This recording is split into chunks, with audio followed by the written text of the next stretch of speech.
Alright, I'm going to make a little video here for this MS78 clear. Had a couple questions on it. The technical data sheets are available online. I don't have any available right now. I can get them at the warehouse and send them out with the clear, but if you want to review some of the technical stuff on this clear and different stuff about it, the data sheets, somebody asked me about film thickness, and there's 4 pages here, and it can be flattened. It is you know, coast to coast legal. It's a 2-to-1 clear. It's well, you guys can go to the website if you want and check out all the things you can do. They give you all the reducers that can be used, all the substrates you can put it over. Here's different gun types. I don't know if this is going to come out.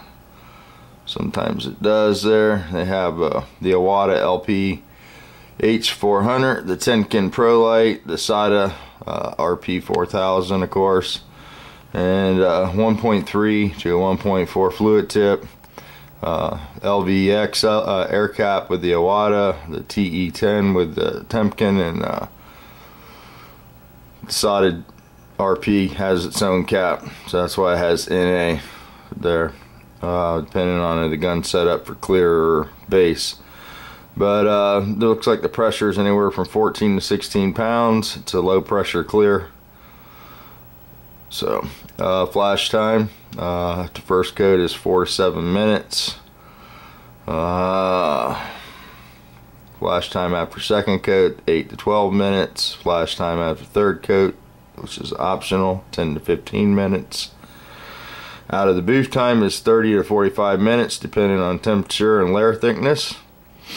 2 to 6 hours before you can sand and polish. Force dry, purge time is 10 minutes, bake time is 40 minutes, 1 hour cool down. You can recoat it after 24 hours, it says here. Polish after 2 to 6 hour or 1 hour cool down after you bake it. And then here's the particulars on the film build, was the question that I got per coat. Oops, sorry about the shaky cam there, guys. But there's your film build information. Film build is 1.0 to 1.4 per coat, depending on, you know, your tip setup and how you spray. There's our viscosity, our number. It's the. Ooh, let me try to focus here. The clear, and then they talk about the hardener. They got a mixing ratio of 2.1. And then the third thing you see there is viscosity number 2, Zen, RSTS. That's the Zen rating. That's the time it takes to go through the cup. 20 to 25 seconds at number 2, Zen. Weight, solid RTS, 37.91, 38.02%. Volume solid is 30.52. 30.54%, and then film build is 1.0 to 1.4 per mil. Coverage is 489 square foot per gallon. Dry mill 1 mil. So anyway, hopefully that answers some of the questions. You can get a Matrix site and review this and some of their other new products that they have. Andrew's fixing to bust into the room here, I'm sure, but it's a pretty cool site. If you go back, they have their they have another clear also that I haven't tried, the 23, it's just an LV clear Euro 2.0 MSV23, and then they have the MP200 re-released again, direct to metal primer. So I tried this once before. It seemed to work pretty good when I got the technical sheet on it. I don't know, let's see if we can review this product really quick on here, because I think what happened was when we got down to the tacks and nails, it still wanted to be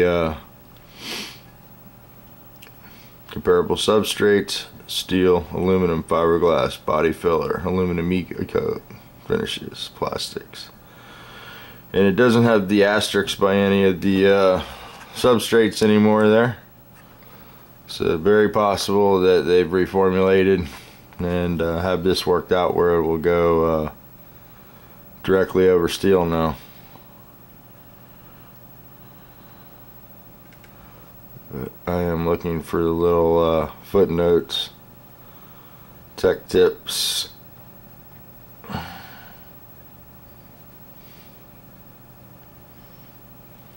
Which I don't see any.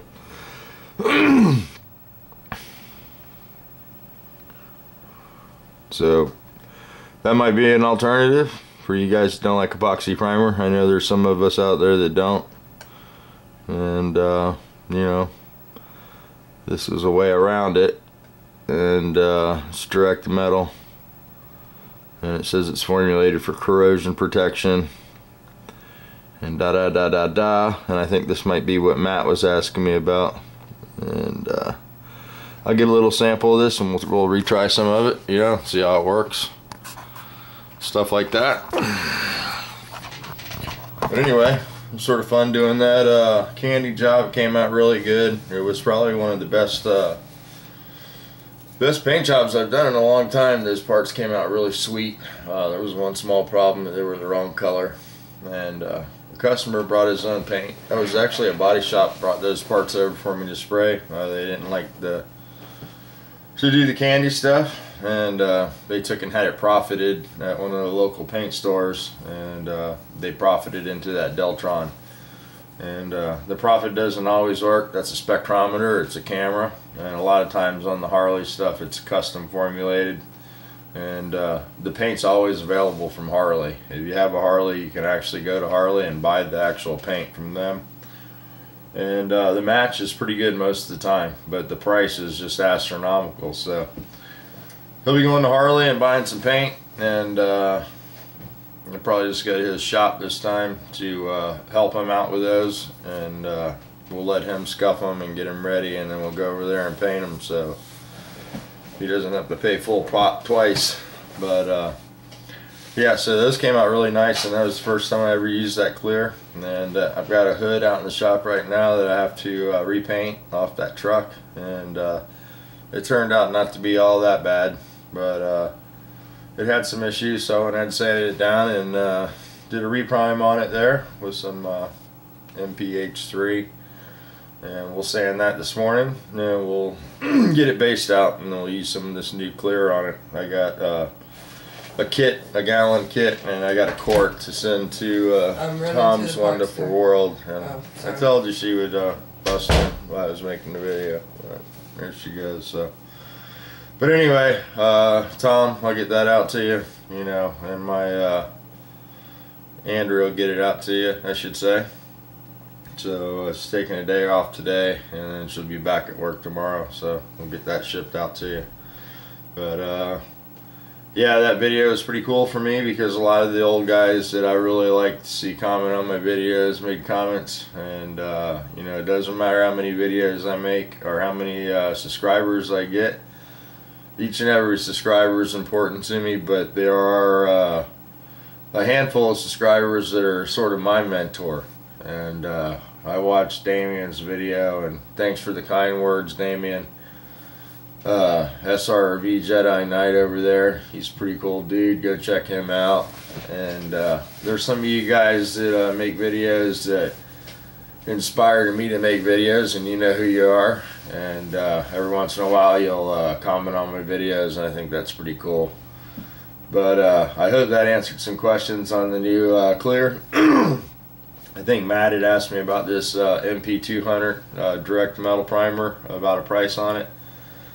And I'd said that I didn't know anything about it, and I'm guilty of that a lot of times, you know. Well, not a lot of times, but a couple months ago I just said, you know, I sort of gave up on it, and just didn't get into it. You know, I don't go down to Matrix anymore. I went down there a couple weeks ago and walked through the warehouse and checked out all the new stuff, and it was sort of cool. And wanted to try some stuff, and it's always cool when I get something new and try it and people interact and want to know about it, and it's makes me want to get back into it and do it again a little bit. I like the paint work, but sometimes it just gets to be, you know, not fun to do, you know. Sometimes people get sort of pissy over paint stuff, you know. They don't like different processes that people use, but I try to use everything I do. I try to go by the book, just because, you know, I have to buy it from Matrix and I sell it, and if I sell somebody something, I want to be able to, you know, say that I used it and had good luck with it, you know. So I'll get this MP200 and try some of that again. I've tried it before, and it wasn't bad. The only thing I didn't like was when I read the fine print and the data sheet. It said that it didn't want to spot any bigger than your hand. If it was bare steel, go ahead and, you know, etch prime it still. And that's the whole idea behind a direct to metal primer, is to get away from having to do the etch, the epoxy, and all that stuff. And I never put epoxy over bare steel. I just don't do it, you know. The factory never does it. If you look at any car and sand it down, if you're a painter, you know, like a tree, it always tells the story.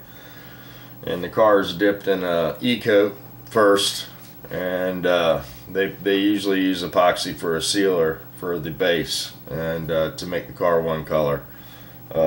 It's the cheapest product available, always has been, and that's why most manufacturers use it, and it's usually the root of most paint failures. If you're in the OEM paint business, like if you work at a dealership, you'll see sealer failure all the time.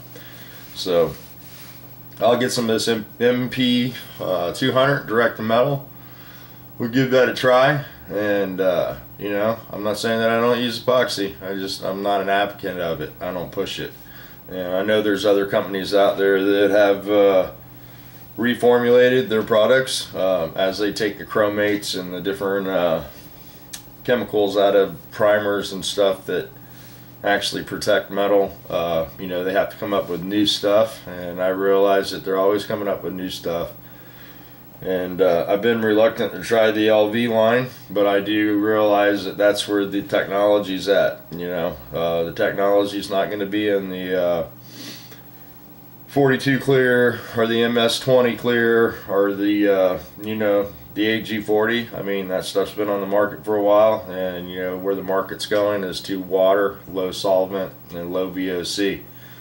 So that's where the technology, and that's where all the experimental, and that's where the you know, the dollars go to develop new products. So the 78 was really an eye-opener for me. That stuff sprays like, you know, nothing else I've ever used from Matrix. It was really good.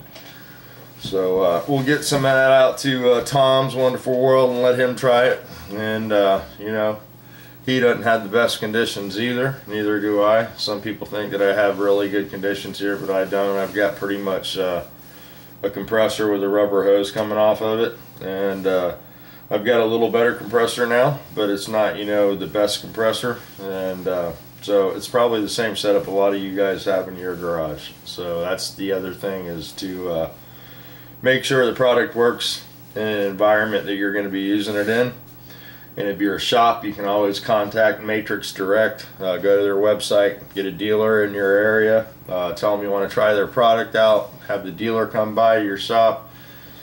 And if you do all those steps and you have no results, if you call me directly, call Andrea, if I have to fly to wherever you're at, we'll come and bring you some Matrix products and get it in your hands and let you try it out.